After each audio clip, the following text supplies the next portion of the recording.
Cruise news time. Well, a huge announcement came out from Norwegian Cruise Line yesterday. No more mandatory testing at the cruise port.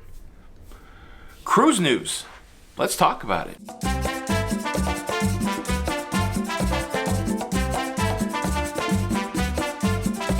Hey, what's up everybody? Welcome back to Lido, Loca.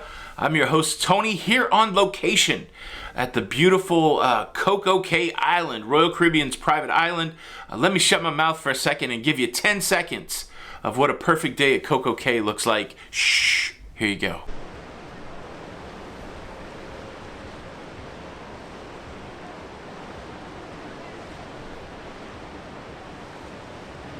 How about that? Now, I was supposed to go up on that balloon. Did you see the balloon? I was supposed to go up on that balloon today, but if you go back and watch that clip again, you'll notice that the flags are whipping and the waves are crashing. The conditions are not optimal for the balloon to go up 350 feet today, so they've canceled my excursion and they have given me an onboard credit, which I can spend however I like. Let me tell you, Odyssey of the Seas, I've only been on it one day so far, and wow, what an amazing technological cruise ship.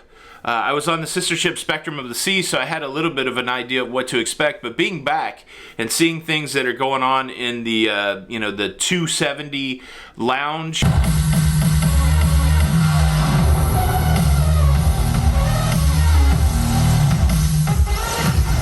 If you love entertainment, if you love technology, this is going to be a ship for you. And then I've also been working my way through the specialty dining. I've got the specialty dining package, and here's a little bit of a tease. I had Giovanni's Kitchen for lunch yesterday. Look at this charcuterie board. Holy macaroni. It was more food than you could possibly eat. And then last night, after I did the live stream sail away, if you didn't catch that, man, go watch that sail away. Jump toward the end. It's beautiful. This is the first time I've ever had an aft balcony. That's why I've got this wonderful view of Coco Cay today. But yeah, after that I went to a Zoomy, and again, more food than I could handle, but it was delicious. So when I get home, I'll be compiling all of the specialty dining experiences I had into one video. But yeah, having a great time. The other cool thing that happened on day one of the cruise is I met Chris Wong. How about that? I'm hoping to sit down and talk with Chris a little bit about cruising somewhere along this cruise. But man, also a big shout out to the casino. Really nice casino here on Odyssey of the Seas, and at least last night the fates were kind. That's the quick recap on what's going on my Odyssey of the Seas cruise. After one day, I'm having a blast. We're going to jump into the cruise news, but first let me quickly invite you to subscribe. If you like staying up to date with everything that's going on in cruising, please consider subscribing with the notification bell on. That way you don't miss out on any of these episodes. Thank you in advance. I'm going to grab the announcement just to make sure that I give the right information out. Okay, I was looking for the date. Here's the deal. Currently, Norwegian Cruise Line. So when this whole thing started, Norwegian 100% vaccinated cruise, that's still happening. And then they were testing everybody at the cruise port before the cruise began. So 100% vaccination and then 100% testing at the cruise port. Now, along the way, they added a second test. And they said, look, if you want to make sure that you get your money back, if you show up at the cruise port and you test positive for the virus, if you want to make sure that you get your money back, then you need to demonstrate that you were negative prior to coming to the cruise port, so you need to bring with you a negative test result. So that ended up in being a 2-test protocol. And so it's in that context that they send out this letter to customers yesterday, and it's kind of interesting reading it, like the way they're framing the conversation, I guess would be the best way to say it. They're like, hey, look, we've got a 2-test protocol, but we want to simplify that. Right now you're bringing a test from home, and then you're also getting tested at the port, and we just want to make it easier on embarkation day, so we're no longer going to be testing at the port. So Norwegian Cruise Line, like many other cruise lines like Carnival, like Royal, now will not be testing at the cruise port as a mandatory thing for all passengers, but they will be requiring all passengers to bring a test with them from home. Since they're only accepting vaccinated passengers for cruises out of the United States, it can be an antigen or a PCR test.